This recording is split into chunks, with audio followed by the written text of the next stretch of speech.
thank you very much. We very much appreciate the attention. Today's a big day in that we had a G7 and President Macron, who's a very special man in my book. We were together, we did it together, and I think a lot of progress has been made. We've had some very good talks with Russia. We've had some very good talks with others, and we're trying to get the war ended with Russia and Ukraine, and I think we've come a long way in a short period of weeks. And the President's been very helpful also. And we're also talking about trade, various trade deals that we will be doing with France, and we'll be discussing a little bit further. Then we'll have a press conference later on. You can ask some questions. We'll be having a press conference in a little while. We're going to have lunch with the entire French staff, and we look forward to it. And again, the relationship's been very special with France and very special with this gentleman on my right. And we look forward to keeping that going for a long period of time. Thank you very much. Thank you. Thank you, Mr. President. Thank you. Thank you. No, thank you. I want to thank Mr. President for his hospitality. We had a good discussion this morning for the G7 here. Yeah. And for the third year of this war in Ukraine. And I think our common objective clearly is to build peace, and a solid and long-standing peace. And this is what we will discuss, obviously, because I have great respect for the bravery and the resistance of Ukrainian people. And we do share the objective of peace, but we are very aware of the necessity to have guarantees and solid peace in order to stabilize the situation. I'm here as a friend because through centuries we've been friends, and we are personal friends, as you mentioned it, because we work very well together. And I think the US and France always stands on the same side, the right side, I would say, of history. Mm-hmm. And this is exactly what's at stake today. And this is a very important moment for Europe as well. And I'm here as well after discussions with all my colleagues to say that Europe is willing to step up, to be a stronger partner, to do more in defense and security for its continent, and as well to be a reliable partner and to be engaged on trade, economy, investment in a lot of topics. So I'm very excited by the discussion we will have, and obviously we will follow up. And I want to thank you again, Mr. President, for your presence for Notre-Dame de Paris. It meant a lot for French people, and I want to thank you for that. That's the cathedral, and they've done a fantastic job. The President's done a great job in bringing it back. That was a terrible thing, like, what, 5 years ago? Yeah. Watching that burn was a very horrible sight, and you've done a fantastic job in bringing it back, so I congratulate you. Thank you for being here. Thank you, President. Very much. Thank you. Anybody want to ask a question or two? Or is that a foolish question? Thank you, Mr. President. Ukrainians on the critical minerals deal. It looks like we're getting very close. The deal's being worked on, and we're, I think, getting very close to getting an agreement where we get our money back over a period of time. But it also gives us something where I think it's very beneficial to their economy, to them as a country. But, you know, we're in for $350 billion. How we got there, I don't know, but that's a lot of money, a lot of money invested, and we had nothing to show for it. And it was the Biden administration's fault. The Europeans are in for about $100 billion, and they do it as in the form of a loan. And the Europeans have been great on this issue. They understood it wasn't fair, and we were able to work something out. But with the Ukrainians, I think I can say that we're very close. Scott's around here someplace, and I think we can say that we're very, hi Scott, I think we're very close. Do you have something to say about that, Scott? We are very close. The Good. 1 yard line. All right, good. Mr. President, Mr. President. What? would a minerals deal include a security guarantee for Ukraine? Well, it'll be, Europe is going to make sure that nothing happens. I don't think it's going to be much of a problem. I think once we settle, there's going to be no more war in Ukraine, and you're not going to have it's not going to be a very big problem. That's going to be the least of it. Mr. President, we're hearing from some Greek media reporting that the U.S. has agreed to shut down a military base in Greece that's been a logistical hub for NATO. That who shut down? That the U.S. has agreed to shut it down at the request of Turkey and Russia. Is that at all true? Marco, do you have anything to say about it? Chris? Sir, that's a no. That's a no. Mr. President. Mr. Is it a President. no? You said- It's a no, sir. It's not a correct story. Thank you. Mr. President, how do you react to people in Europe who say that you are abandoning Ukraine and that you are going to sacrifice the security of Ukraine by making a deal with Vladimir Putin? You know, we're helping Ukraine like nobody's ever helped Ukraine before. And I can say this, if I didn't become president, Ukraine would right now still be at a level where there would be no even thinking about a peace. And it was, it's a sad thing that this happened. This would have never happened, this war, if I were president. Zero chance. And it has happened. So my function is to get you out of the war, get them out of the war, let them live. It's a bloody war, it's a horrible war. Thousands of people are being killed a week. And I would say Russia, maybe 700,000 people. I think Ukraine probably a similar number. And that's not talking about the towns and the cities that have been blown up. That's talking about soldiers. This has been a horrible, bloody mess. And we're going to get it solved. We got to get it solved. And you know, we're not talking about America's soldiers, soldiers from this country. We're talking about Russia and Ukraine. But on a humanitarian basis, we have to get this very, very bloody, savage problem solved.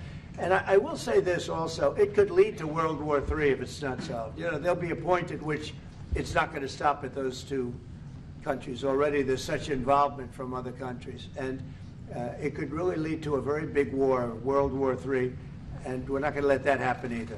Would you support the idea to send European troops in Ukraine to back the ceasefire? European troops may go into Ukraine as peacemakers. So when the agreement is done, they can watch that everything's followed properly. I don't think that's going to be a problem. And a lot of the European countries, I think, I don't want to speak for France, but I know that the presidents talked about doing that also. I think that'll be a very good day when we can go in as peacekeepers as opposed to what's going on right now with everybody being killed. Will they have U.S. backing, those troops going into Ukraine? Will they have U.S. backing from U.S. troops? Well, we're going to have a backing of some kind, and obviously the European countries are going to be involved, and I don't think you're going to need much backing. I think that's not going to be a problem. Once an agreement is signed, Russia's going to get back to its business, and Ukraine and Europe are going to get back to their business. I don't think it's going to be a problem.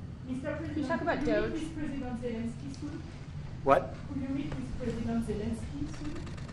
I will be meeting with President Zelensky. In fact, he may come in this week or next week to sign the agreement, and which would be nice. I'd love to meet him. Would meet at the Oval Office. So the agreement's being worked on now.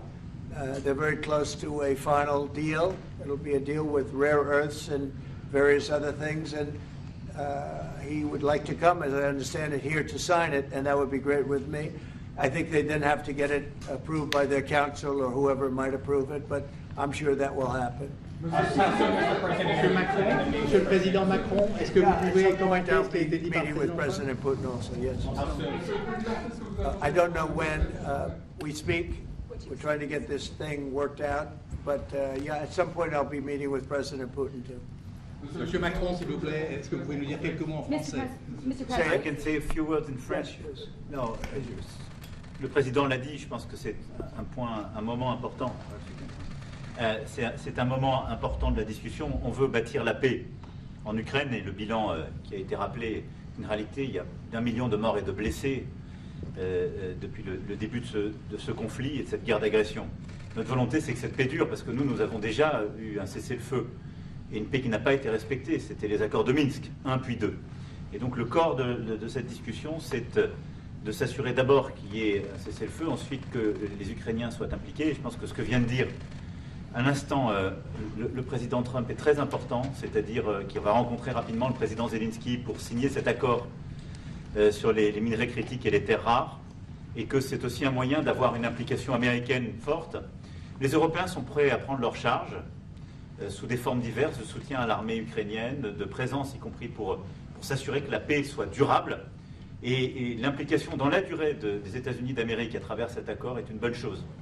Et donc tout est encore à construire. Et je ne veux pas préempter les discussions. Mais nous partageons le même objectif et ce qu'on a discuté ce matin pendant 1 heure après la visioconférence ensemble et ce qu'on va continuer de travailler sont pour moi des bonnes avancées. Et l'annonce de... Est-ce que l'intégrité territoriale de l'Ukraine est encore un objectif possible? Spoken about this just a moment ago. This is exactly what we want to do. We want to build peace with Ukraine. As President Trump mentioned, there are already 1 million dead and wounded in Ukraine since the war began. We had a ceasefire in the past that was not respected. This was under the Minsk Agreements 1 and 2. President Trump, as he said, will be meeting with President Zelensky to sign a deal on rare earths. And we are pleased to see this very strong American involvement.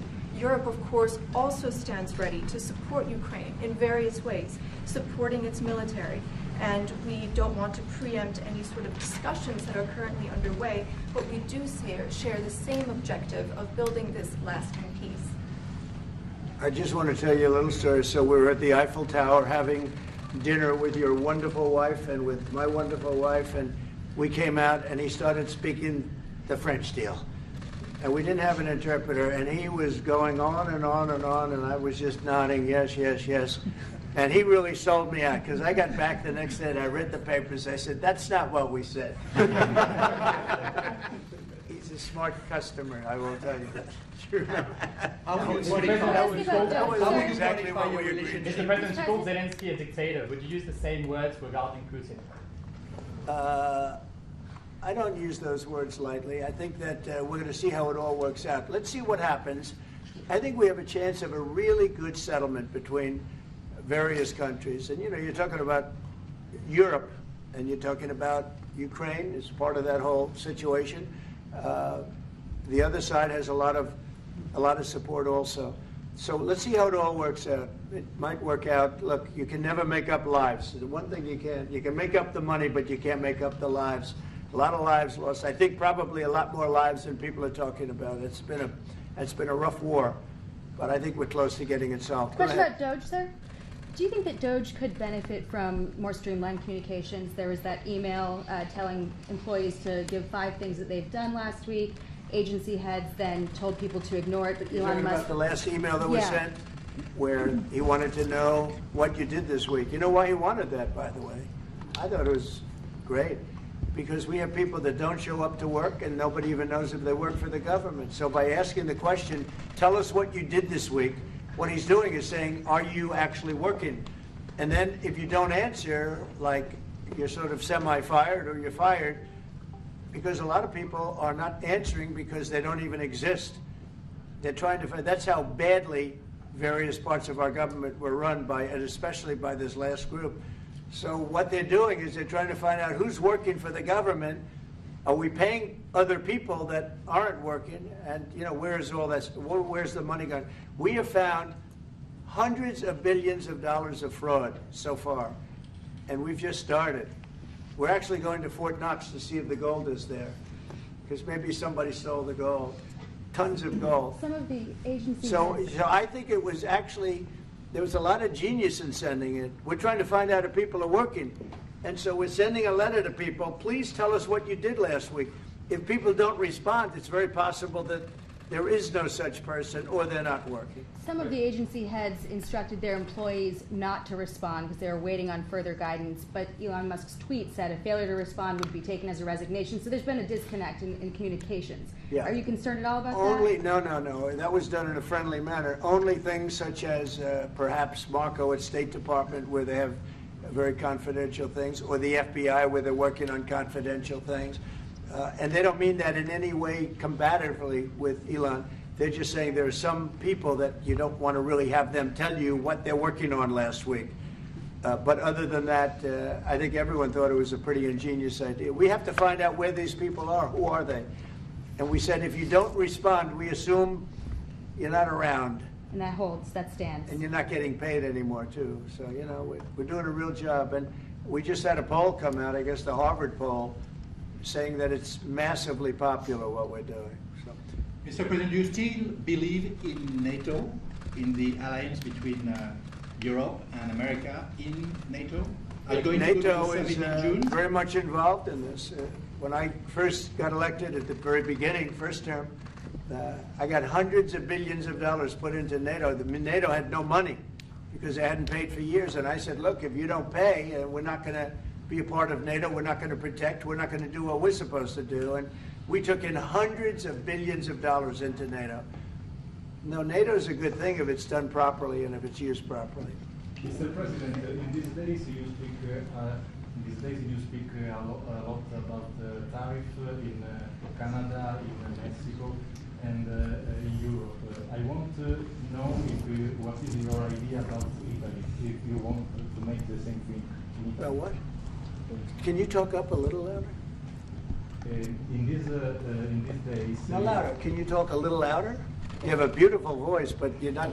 In these days you speak... Where are you from? Italy. From Italy? Oh, I love Italy.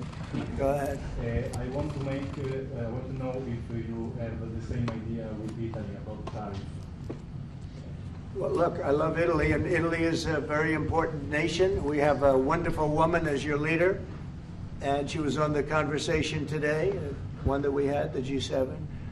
And no, I think Italy is doing very well. I think Italy's got very strong leadership with Georgia. Monsieur le Président, qu'est-ce que vous répondez au président Trump qui a dit que les Français et les Britanniques n'avaient pas... Any other questions over here? Yes, ma'am. Can you clarify what you meant in your truth today on the major economic development transactions between the U.S. and Russia? In more detail? With respect to what, Russia?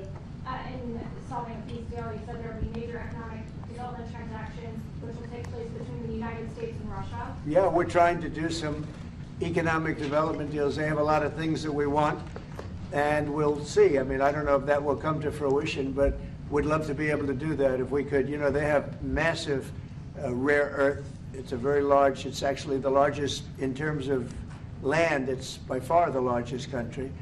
And they have very valuable things that we could use, and we have things that they could use, and it would be very good if we could do that. I think it would be a very good thing for world peace and lasting peace. Well, I mean, our first, by far, our first thing that we want to do, the first element of the overall transaction is ending the war. But if, just as we're doing with Ukraine, if we could do some economic development in terms of Russia and getting things that we want, something like that would be possible, yes. Can you explain the rationale, sir, in the U.S. Yes, go ahead, please. Can you explain the rationale in having the U.S. vote against the UN resolutions that Ukraine proposed and also the U.S. proposed? I would rather not explain it now, but it's sort of self-evident, I think. Mr. President, first talked about increasing the tariffs on products from the European Union. Is that still something you want to do today? Well, it's not increasing, it's reciprocal. So whatever they charge us, we're charging them. So it's not a question of increasing. If they charge us 20%, we charge them 20%. If they charge us 30 or 40%, then we do that too. So that would be on European Union, but that really would be with respect to everybody. It's reciprocity. So reciprocal. Whatever they charge us, we charge them. Nobody has a problem. Even you, I see you don't have a problem anymore, right? Mr. President, are you thinking of going to Moscow soon, maybe in May for the 9th of May for the anniversary? I mean, not soon, but I would be certainly, if this all gets settled out, which I think it will, sure, I would go there. On the 9th of and May? he'd come here too. On the 9th of May on the Red Square? I don't know the 9th of May, no, I don't. I think that's pretty soon. But no, at the appropriate time, I would go to Moscow. Monsieur le Président, est-ce que l'envoi de troupes françaises ou européennes est envisagé en Ukraine? How soon? Within weeks. Weeks? Yeah, I think so, right? Don't you think so? I'd like to have you. I think we could end it within weeks if we're smart. If we're not smart, it'll keep going, and we'll keep losing young, beautiful people that shouldn't be dying. And we don't want that. And remember what I said, this could escalate into a third world war. And we don't want that either. Mr. President, your envoy Steve Witkoff suggested a temporary ceasefire in the conflict, but the Russian government has denied that out of hand. Do you worry that they're not feeling in good faith? No, I think they, at some point, will agree to that. I think they probably wanted to. And I think once you have a ceasefire, it's going to end, because they're not going from a ceasefire back to war.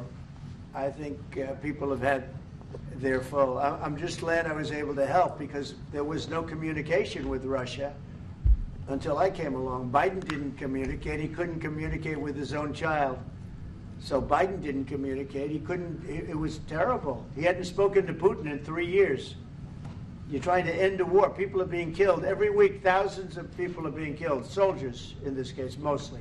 Also towns, as missiles go in and back and forth. No, it's a shame. This should have never happened. This is a very sad, this is going to go down in the history books. This is a very sad moment because that should have been stopped. That should have never started. And if it did start, it should have stopped the first week, not 3 years later. Okay? Je vais répondre, if you allow me, because je pense que plusieurs questions de vous et de votre collègue qui ont été posées en français et qui rejoignent les questions posées par les collègues américains. D'abord, cette discussion est utile et construire la paix est une nécessité. La deuxième chose, c'est qu'il y a aujourd'hui une capacité de dissuasion qui est restaurée et que c'est ce que veut dire le président Trump quand il dit qu'il n'y aura plus de problème. Je pense que la force du réengagement américain aujourd'hui, c'est en quelque sorte l'incertitude aussi pour le président Poutine. Et donc il y a une capacité de dissuasion qui est là, qui permet de sceller d'abord sans doute une trêve, la capacité à vérifier que cette trêve est respectée, et ensuite un accord de paix qui permettra de reconstruire l'Ukraine, mais de lui apporter aussi les garanties de sécurité. Dans le cadre de ces garanties de sécurité, nous pensons que nous avons notre rôle à jouer. Et donc, on verra à ce moment-là de la discussion, je ne veux pas la préempter, ce qui est nécessaire pour que l'Ukraine puisse rester un pays souverain. Et d'ailleurs, dans les discussions entre l'Ukraine et les États-Unis d'Amérique, il y a cette question d'une souveraineté ukrainienne qui est respectée. Et donc, nous, ce que nous avons préparé en particulier avec nos partenaires britanniques, dans le cadre d'un travail très étroit qu'on a mené ces dernières semaines, et partagé avec tous les pays européens et alliés qui sont prêts à s'y joindre, c'est l'idée de dire on est prêt à apporter ces garanties de sécurité. Les conditions, elles doivent en être définies. Par l'envoi de troupes ? Elles doivent être définies par l'accord. Ça peut aller jusqu'à l'envoi, comme l'a dit le président, de troupes qui iront observer que la paix est bien respectée, qui iront se positionner, pas sur la ligne de front, pas pour justement, en quelque sorte, être dans le conflit, mais marquer une présence comme une garantie. Il y a d'autres moyens de soutenir qui peuvent être des soutiens accrus et capacitaires à l'armée, des structures nouvelles. Et je pense aussi que l'accord qui est discuté, le président l'a dit, la crédibilité américaine qui est mise dans ce moment, c'est aussi montrer que chacun est dans son rôle, mais que nous avons une unité, Européens et Américains, et donc avec une forme de garantie que les Américains prennent par la discussion sur les minerais critiques qui sont en train de finaliser. That is the most beautiful language. I have no idea what he's saying, but that is the most elegant, beautiful language. Go ahead, please. This is a question that was asked by several. What we need to do is make sure that we are building peace. We have deterrence capabilities that have been restored. As President Trump said, there won't be any more problems. We've seen the U.S. re-engagement and the message that sends to Mr. Putin. We have deterrence, which will allow a truce to take place, verification of that truce, and then a peace agreement can be put in place so that we can start rebuilding Ukraine with security guarantees. And we have a role to play in that. Again, I'm not preempting any discussions, but we've spoken about Ukraine's sovereignty, and that has been a subject of discussion between the U.S. and Ukraine. We have also been working closely with our British partners this week. We've shared this information with other European countries, and we are ready and willing to provide those security guarantees, which could perhaps include troops, but they would be there to maintain peace. They would not be along the front lines. They would not be part of any conflict. They would be there to ensure that the peace is respected. Our assistance may include other capacity building, perhaps for the military. We see U.S. credibility here. We each have our role to play, but it will be done in a united fashion. Mr. President, do you think that Ukraine should give up a part of its territory? Well, we're going to see. It's a negotiation that's just starting, and they've been fighting, and there's been a lot of land that's been taken. So we'll have to see how that works out. That's part of the negotiation. I will say there was great unity in that room today. We were via Skype or whatever, but it was great, tremendous unity today in that room with the other countries. Ukraine wants Is some France going to- of the territories back. Can they take it back? What they lost in the past years? That's not an easy thing to do, is it? Right? It's not an easy. You know, just asking whether or not you can take back the land that they lost. And I say that, yeah, perhaps some of it, yeah, I hope so. But that's not an easy thing to do. But not For everything. Macron on the frozen It's Russian going to be assets. something we're talking about. Will you For convince Macron Vladimir and the Putin President- to accept the European troops as peacekeeper, what do you think? Yeah, he will accept that. He will accept I've it? asked him that question. You talk to him? I've asked him that question. Is said France yes? going to lift the block on the Because 300 he's billion? not, look, if we do this deal, he's not looking for more war. He doesn't mind. But I've specifically asked him that question. He has no problem with it. Is France going to lift the block on the 300 billion in frozen Russian assets in Belgium? France has opposed unfreezing it to pay Ukraine and compensate the U.S. for its support. Is France going to lift its opposition to that? This is, I mean, we speak about frozen assets. We already used them to back precisely the loans negotiated at the G7. And it's part of the sanctions, so it will depend on the follow-up of the discussions. But clearly, we respect international law. It's just frozen assets now. You can take the proceeds of the frozen assets, but you cannot take the assets themselves because it's not respecting international law, and we want to respect international How law. is one different than the other? If you can take the proceeds from it, how can you not take Because the it's assets? very different. You keep the assets, you take the proceeds because they are paralyzed in a certain way. You take the proceeds during the wartime, but you keep the assets, and it's part of the negotiation at the end of the war. Because, I mean, this war costed all of us a lot of money. And this is the responsibility of Russia, because the aggressor is Russia. Should the U.S. be compensated? So at the end of the day, this frozen asset should be part of the negotiation, all in all. Will France support the U.S. being compensated? I support the idea to have Ukraine first being compensated because they are the one to have lose a lot of their fellow citizens and being destroyed by these attacks. Second, all of those who paid for could be compensated, but not by Ukraine, by Russia, because they were the one to aggress. Again, just so you understand, Europe is loaning the money to Ukraine. They get their money back. No, in fact, to be frank, we paid. We paid 60% of the total effort, and it was through, like the US, loans, guarantee, grants, and we provided real money, to be clear. Yeah. We have 230 billion frozen assets in Europe, Russian assets, but this is not as a collateral of a loan because this is not our belonging. So they are frozen. If at the end of the day in the negotiation we will have with Russia, they're ready to give it to us, super. It will be loan at the end of the day and Russia would have paid for that. If you This is my believe wish. that, it's okay with me. Mr. But President, they get their money back, we don't, and now we do. But, you know, that's We will only fight fair. both. Mr. President, should Russia should be the one that pays everybody back. Are they the aggressors? Well, we're negotiating everything, and everything's on the table, and we'll see if we can get some land back, and we'll see about a lot of different things. And we're going to be making a little speech and say a few words in a little while. We're going to have another meeting, a luncheon meeting, and we'll see you in about 2 hours. Okay? Thank you very much, everybody. Thank you, Fred. Thank you, Fred. Moving out. Let's go, let's go. Moving out, Cameron. Thank you very much. Thank you. Thanks, guys. All right, headed out this door right here, right here. We're coming out. Thank you, sir. Good to see you. Right here. Thank you, Mr. President. Good to see you, sir. Cameras, out the door. Thank you. Out the door. Thank you. Moving out. Let's move. Moving out. Thank you. Thank you. Thank you. Thank you. Straight out. Thank you. Thank you.